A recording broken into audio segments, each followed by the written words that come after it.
Pemirsa, besok kita akan menyaksikan debat calon wakil presiden.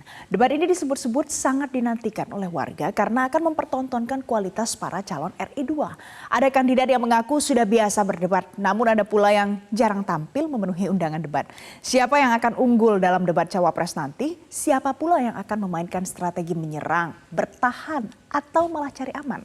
Sudah bergabung bersama kami ada jubir muda Amin untuk daerah Jawa Timur, Regina Nadia Suwono, kemudian ada jubir tim kampanye nasional Rahayu Saraswati, dan ada jubir TPN Ganjar Mahfud Aryo Seno Bagaskoro. Selamat pagi Mbak, selamat pagi Mas. Selamat pagi, Mbak Valen. Pagi. Nah, karena tema kita soal siapa yang jago memikat pemilih muda, jadi begini, kita akan simak terlebih dahulu ada komentar anak muda untuk debat ronde 2 besok. Kita simak bersama.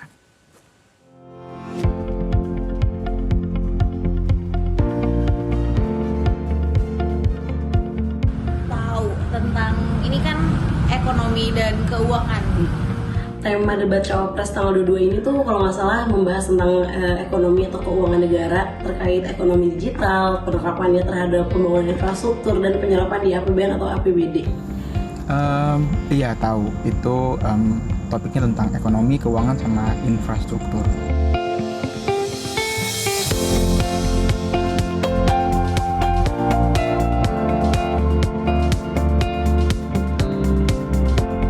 Jujur aku penasaran sama Mas Gibran sih, soalnya kan di debat capres kemarin dia kayak semangat banget tuh. Jadi aku penasaran aja sama gagasan yang bakal dia bawa kayak gitu. Dan dia paling muda juga soalnya.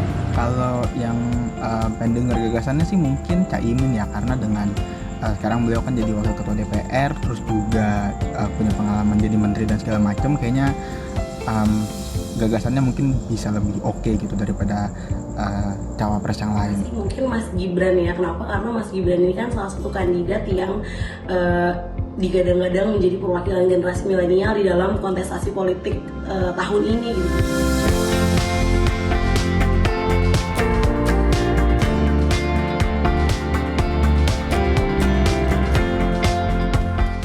Paling menonjol sih ya mungkin Caimin juga gitu, atau Gibran, tapi kayaknya Caimin karena ya itu tadi dengan pengalamannya beliau jadi wakil ketua DPR, pernah jadi menteri juga, jadi kayaknya mungkin di debat cawapres nanti beliau bisa lebih menonjol gitu jawabannya. Mungkin Pak Mahfud ya, karena Pak Mahfud MD ini kan udah punya pengalaman menjabat sebagai pejabat publik gitu, jadi mungkin menurut aku dia bakalan lebih terbiasa atau familiar dengan bagaimana sih cara memaparkan gagasan atau ngomong di depan publik. Nah, kalau misalkan dilihat dari isunya sih kayaknya lebih condong ke Mas Gibran ya, soalnya kayak perekonomian gitu. Tapi ya lihat besok lagi sih, lihat besok juga sih, soalnya kan mengingat masih ada 2 cawapres lain yang punya gagasan bagus-bagus. Nah pemirsa, kalau kita lihat tadi yang disampaikan anak-anak muda mahasiswa ini, ternyata ada 2 dari 3 mahasiswa penasaran dengan performa debat Gibran besok. Kalau begitu saya mau ke Mbak Saras terlebih dahulu. Mbak Saras, kalau kita lihat gimana sejauh ini persiapan debat Gibran untuk besok, kira-kira Mas Gibran gugup nggak di masa persiapan ini, Mbak Saras? Maaf, ini ada yang mengikuti karena udah kangen sama mamanya baru selesai COVID juga. Jadi kalau misalkan dilihat dari Mas Gibran sendiri sih, saya rasa beliau sudah terbiasa ya untuk ini bukan pertama kalinya beliau ikut debat.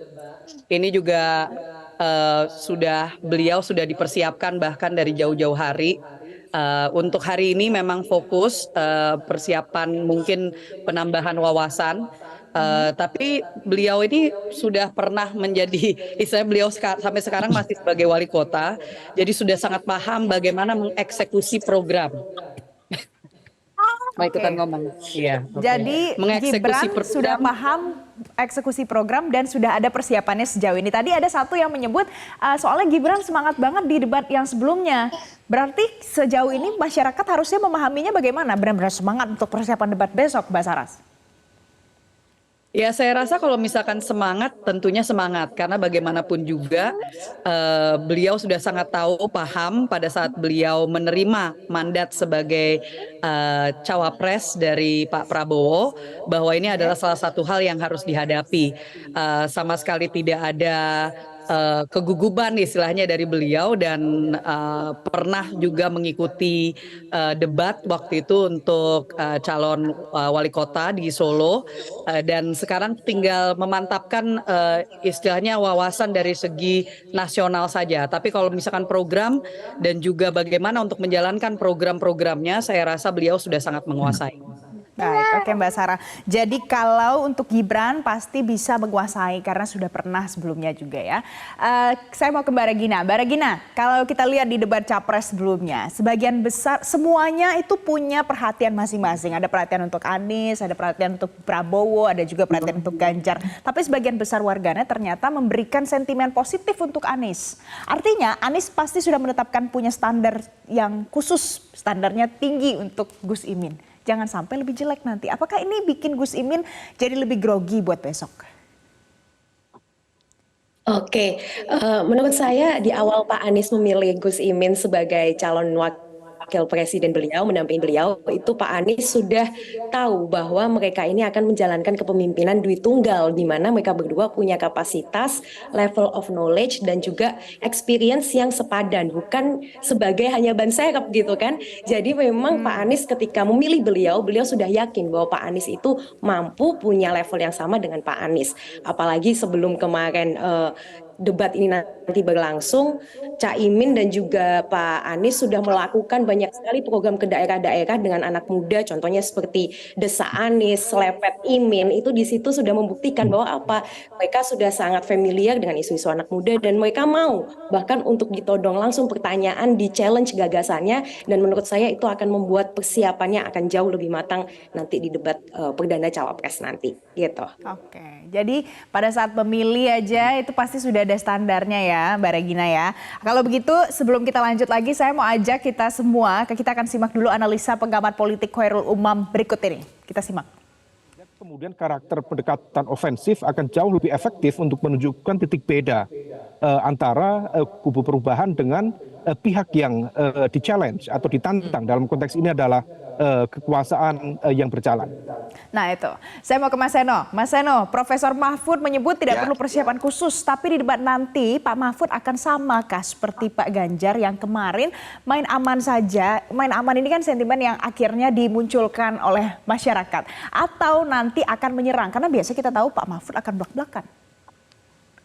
Ya, debat itu dalam persepsi kami dan persepsi Pak Mahfud adalah momentum untuk melakukan penajaman visi misi dan pendalaman visi misi dari masing-masing kandidat.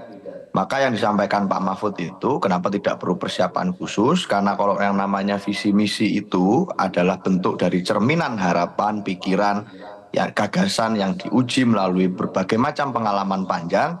Tidak perlu dipelajari sendiri lagi, hanya cukup kemudian ditambahi beberapa informasi yang menambah wawasan, kemudian disampaikan ke publik. Jadi dalam pemahaman kami Mbak, nggak ada namanya itu menyerang atau menjadi ofensif atau menjadi bertahan, atau nanti ada gelandang serang, gelandang sayap kiri kanan, nggak ada. Buat kami dalam perdebatan itu yang penting adalah penajaman gagasan dan visi misi. Dan menarik kalau melihat positioning Pak Mahfud MD dalam debat cawapres besok, tentu konteksnya akan berbeda dengan debat capres kemarin. Hari ini kita melihat antusiasme yang luar biasa dari pemilih muda, dan banyak yang meragukan Pak Mahfud ini bisa ngomong tentang ekonomi enggak, itu dengan latar belakangnya yang sebenarnya jauh dari dunia ekonomi yang sedang dibahas besok. Tapi sebenarnya kita juga siap dengan memberikan kejutan. Yang namanya Pak Mahfud MD itu kayaknya kalau dalam posisi yang hari ini beliau tidak terlalu dianggap akan menguasai, besok kita rasa akan sangat memberikan banyak kejutan-kejutan yang bisa memberikan punchline yang akan ramai di media sosial. Saya rasa akan menarik debat cawapres pertama besok. Jadi Anda mengatakan besok Pak Mahfud akan memberikan kejutan. Sebelumnya Gus Imin juga mengatakan akan memberikan kejutan. Gibran juga nanti pasti memberikan kejutan. Tapi Mas Seno, ada pertanyaannya seperti ini. 1, jelas perubahan. 2, lanjutkan. 3, ini konsepnya apa ya? Karena belum terjawab setelah debat capres yang kemarin. Publik bertanya-tanya. Besok kira-kira bisa terjawab nggak Mas Seno? Iya sangat bisa. Sudah kita jelaskan berkali-kali. Sebenarnya gini Mbak. Di dalam pemerintahan baru manapun, tidak ada pemerintah yang bisa melakukan perubahan 100% dari pemerintah sebelumnya. Tidak ada juga yang bisa melakukan keberlanjutan 100% sama dengan pemerintahan sebelumnya. Tidak mungkin terjadi. Maka kita tidak ingin terjebak dalam narasi apakah kita harus perubahan atau keberlanjutan. Dalam setiap pemerintahan itu pasti ya harus ada yang diperbaiki kalau ada yang kurang baik, dan harus ada yang dilanjutkan, ada yang dirubah dan ada yang dilanjutkan, itu pasti. Maka kita ingin melakukan itu. Nah, cara memperbaikinya bagaimana yang dianggap paling efektif oleh Pak Ganjar dan Pak Mahfud, caranya adalah melalui percepatan. Percepatan korupsinya harus disikat, percepatan pembangunan dan lain sebagainya. Tapi yang bagus ya dilanjutkan, yang kemudian buruk ya dirubah. Jadi tidak ada kita bermain di posisi yang ekstrim perubahan atau ekstrim keberlanjutan. Kami rasa narasi Pak Ganjar dan Pak Mahfud clear. Oke, Mbak Sarah, tadi Mbak Seno mengatakan kalau di debat itu tidak perlu ada yang menyerang. Namanya juga debat seperti biasa. Tapi kalau kata Gus Imin, kalau yang menyerang itu kan membuat hangat. Kira-kira Gibran nanti strateginya bagaimana, Mbak Sarah? Saya rasa hanya Gibran yang akan tahu. banyak hal yang dari pengalaman saya juga di debat waktu Pilkada 2020, banyak hal yang muncul itu pas on the moment, on the spot. Jadi saya rasa Mas Gibran juga sebagai anak muda yang saya rasa dengan pengalaman beliau akan melihat seperti apa momentumnya. Mungkin bukan menyerang, perspektif kita ini kan lebih kepada mungkin ada menantang, pertanyaan yang mungkin menggelitik atau sedikit mempertanyakan kebijakan tapi tidak pernah menyerang secara pribadi. Itu sudah prinsip kami dari dulu karena kami melihat bahwa semua paslon adalah putra-putra terbaik yang tentunya untuk kita bisa meraih Indonesia Emas 2045 kita harus mempertahankan persatuan Indonesia. Oke, singkat saja kalau Mbak Regina, signature-nya Gus Imin gimana Mbak Regina?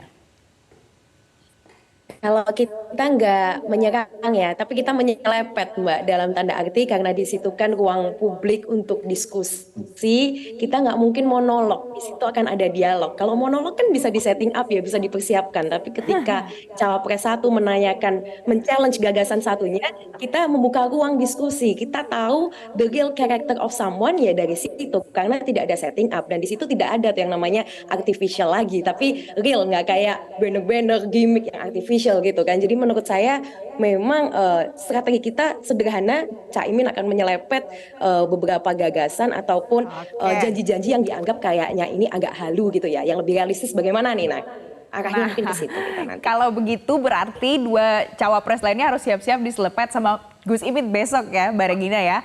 Tapi Mbak Regina, Mbak Sarah, dan Mas Seno jangan kemana-mana dulu. Pemirsa, kita masih akan kembali untuk Anda, ada perbincangan lanjutannya seputar debat cawapres besok hari. Jadi jangan kemana-mana, tetaplah bersama kami. Jelajahi cara baru mendapatkan informasi. Download Metro TV Extend sekarang.